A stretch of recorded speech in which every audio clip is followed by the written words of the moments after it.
بسم اللہ الرحمن الرحیم۔ السلام علیکم ورحمۃ اللہ وبرکاتہ۔ جس طرح کہ آپ جانتے ہیں کہ پوری دنیا اس وقت کرونا وائرس کی وبا کی وجہ سے پریشان ہے، اور پاکستان بھی، خاص کر ہمارے ملک میں لاک ڈاؤن، شٹر ڈاؤن اور کاروبار بند ہونے کی وجہ سے غریب طبقہ بہت ہی پریشان ہے۔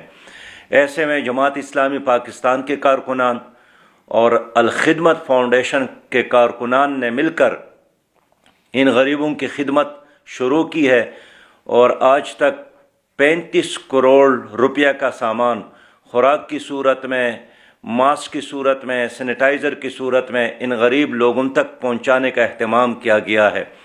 لیکن ہمارے ملک میں ایک اور کمیونٹی بھی ہے، خواجہ سراؤں کا، جو آلریڈی آئسولیشن کے شکار رہتے ہیں۔